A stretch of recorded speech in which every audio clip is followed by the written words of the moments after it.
Everybody, this is Professor Padnode. I just want to go over the week 3, kind of an overview for week 3. But before we get started, I want to talk about a couple of things from week 1 and 2, just to kind of show some continuity in the class. My goal is to try and provide an overview video of the bigger pieces of the lecture for each week. We'll see how it goes. Technology has been a challenge this past week to try and get some videos uploaded, but I think I'm on top of it now. So bear with me, and we'll take a look at the PowerPoint here real quick for this week. So just bear with me for 1 second here.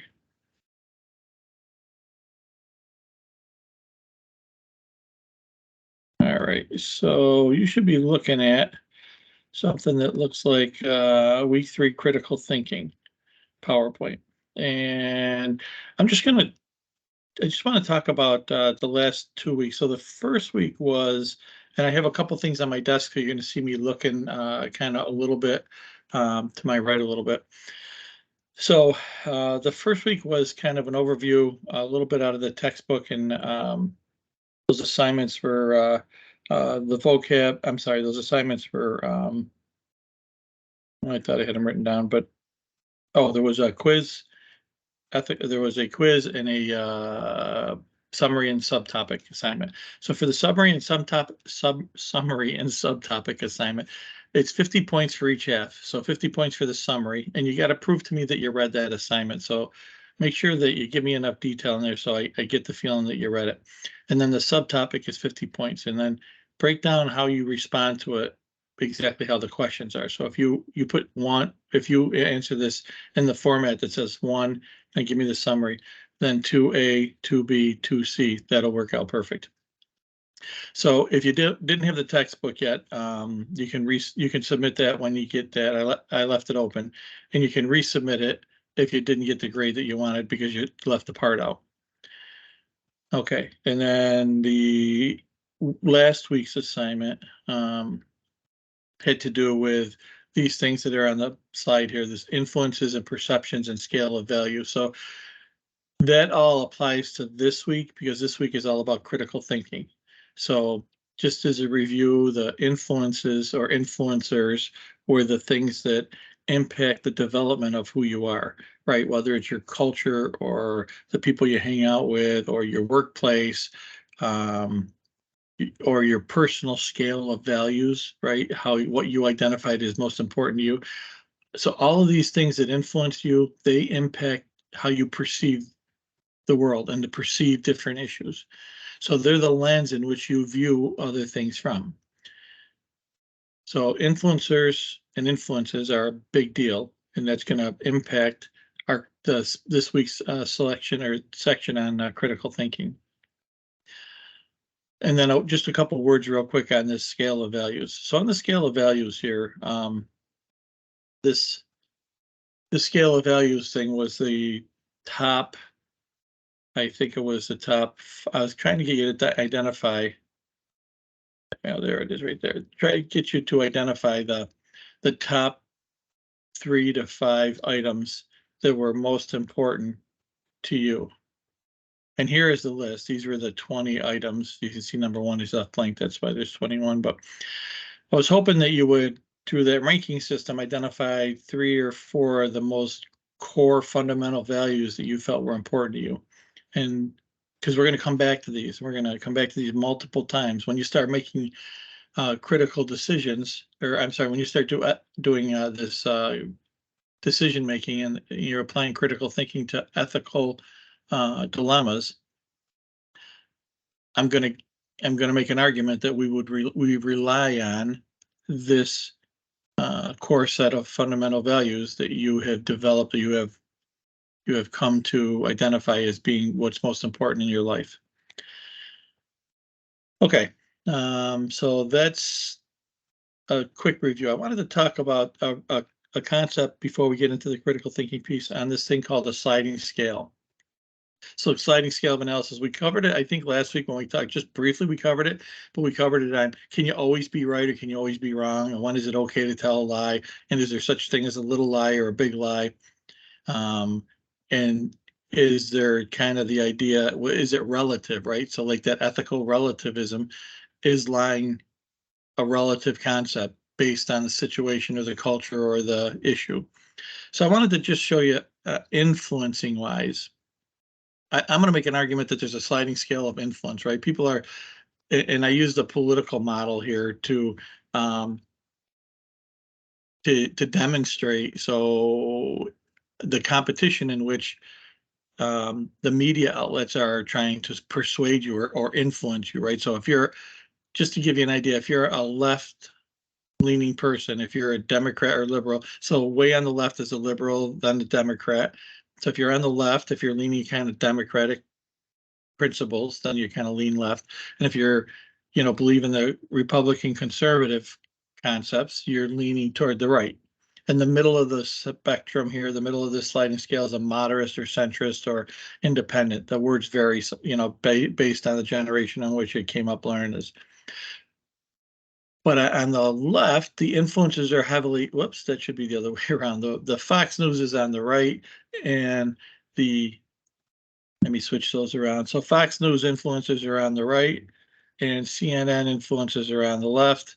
And so the idea here of, how you get influenced. So if you watch a lot of Fox News, they're catering toward the right side of the political spectrum, and the CNN audience and CNN broadcasts are leaning toward the left side of the scale. I'm showing you this because it's not just politics where there's a sliding scale, right? It's decision making. When is it always right? When is it always wrong? Or is it somewhere in the middle, right? So do I have to be all one? Do I have to be an absolutist, all on one side? Do I have to be all conservative with my opinions, or do I have to be all liberal or Democrat, or can I be somewhere in the middle? Or, so do I have to be an absolutist, or can I be a relativismist, if that's even a word? All right, so that's kind of the push from the last couple classes. All right, so a couple quick words on critical thinking. So this is the core of week 3. So week 3 assignments, you have looks like 2 things to do. So this is not in your textbook, so this information you're going to have to use. If you take a look at the website, there's several links on the website that have critical information pieces for you to read. Okay, and then take a look at this PowerPoint as well. But the critical thinking piece is, after identifying your core fundamental values, the idea of how do I apply all that stuff to a critical thinking model.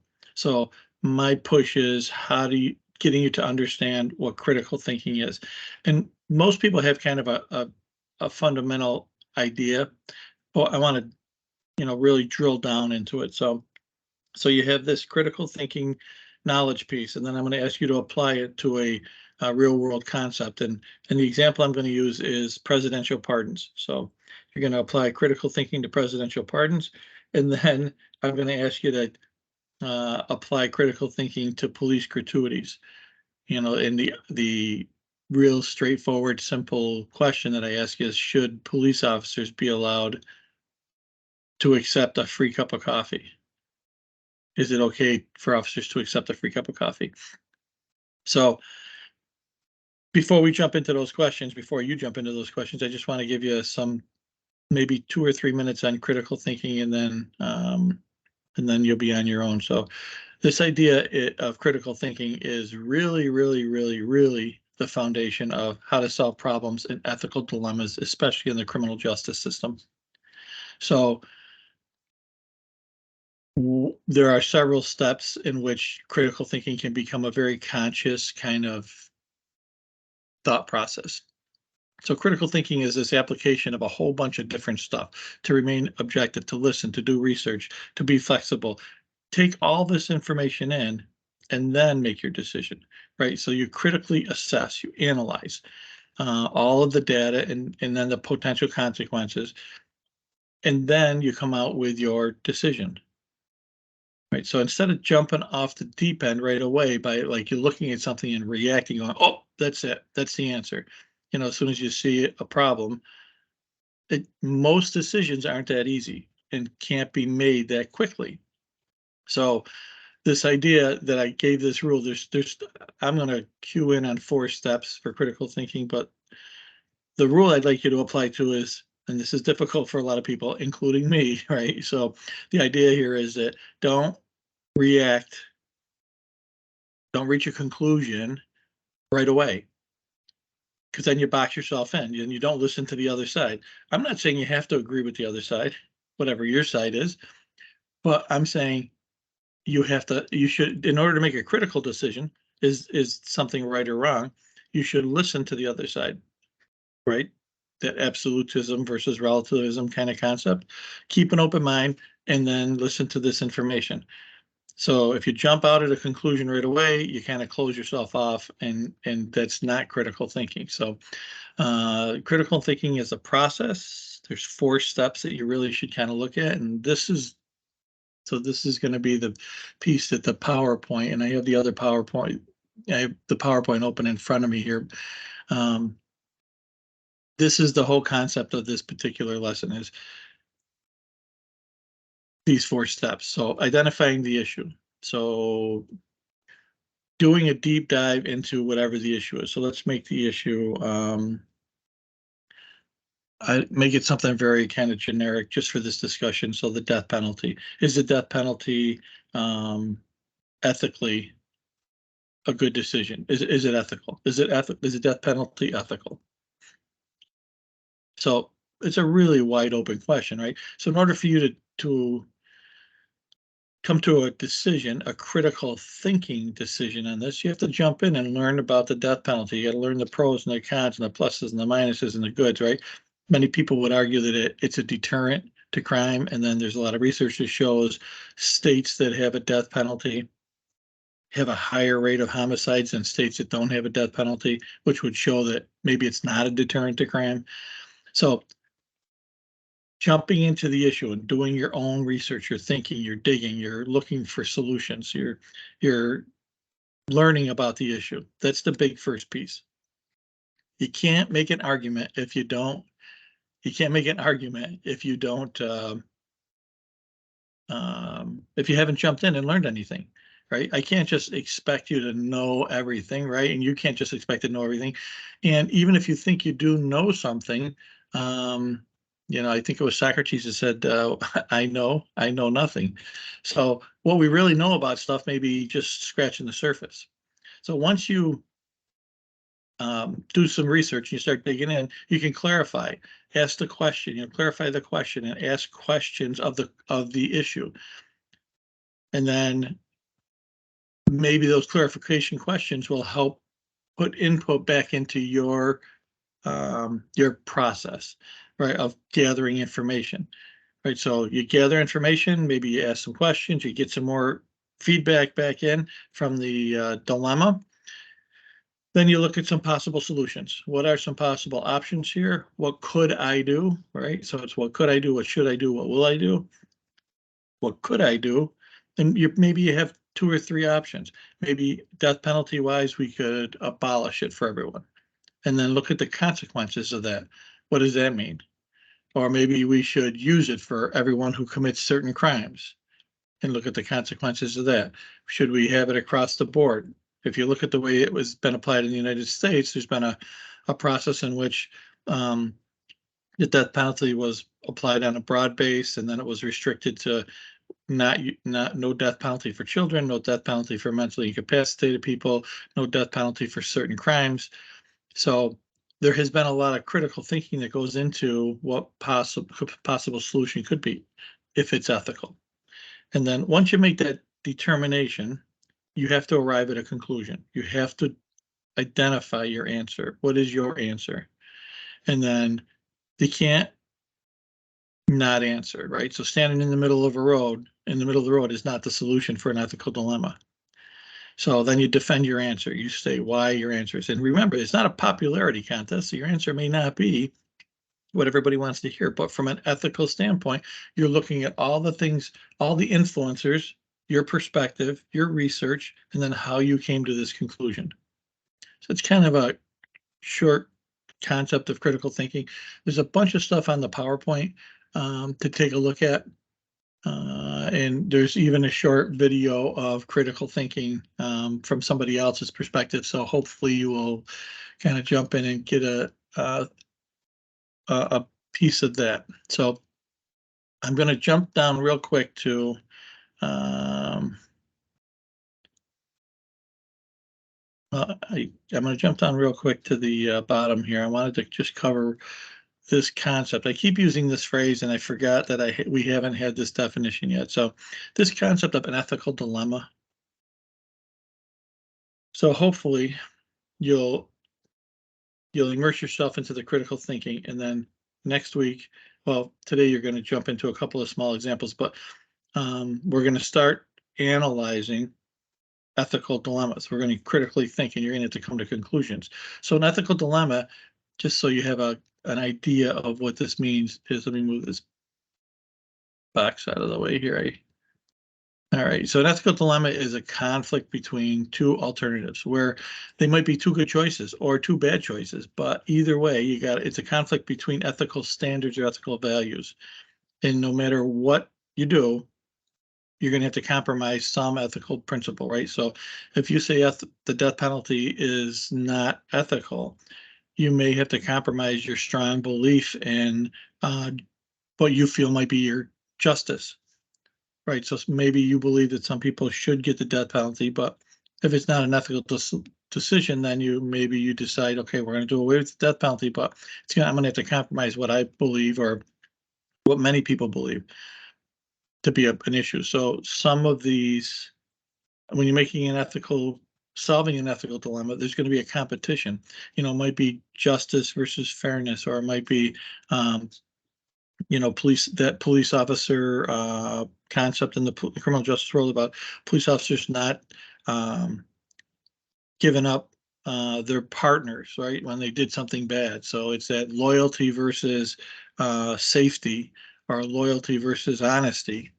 So you're going to have some moral dilemma or ethical dilemma that you're going to have to solve within the bigger picture. Okay. So there's going to be, in that last word, there's a trade-off. There's going to be a trade-off. Okay. So what am I going to be able to trade off and still live with when I make this decision? Okay.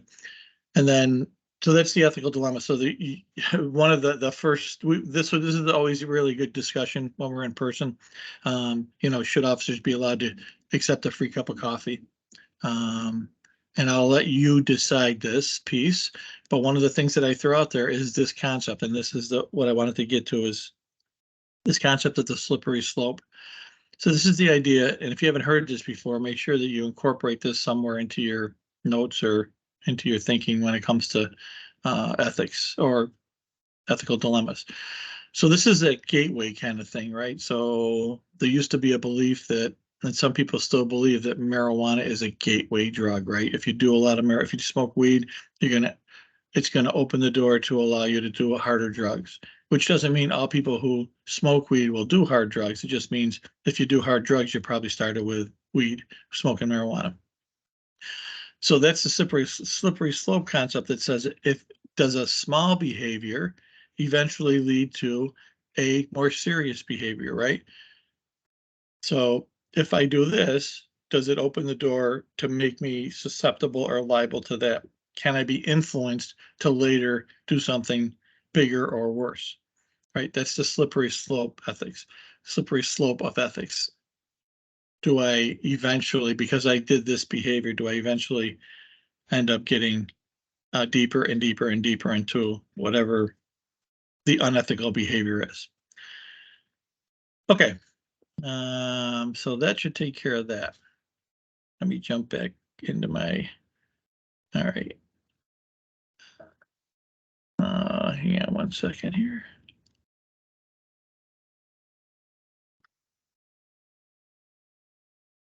Okay. All right, so I think I'm done sharing that. So if you have any questions, I know I have, if you're watching this, thank you. I appreciate the fact that you're taking the time to go through this. If you're watching and you haven't submitted any of your assignments, get them in, because I'm notifying. We have this new navigator program at OCC where we have support personnel that are going to reach out and contact you if you're if you're not submitting assignments, or I think there's some need that exists that I'm trying to get you help for. So anyway, if I can help you with anything, let me know. And until week 4, I'll talk to you soon.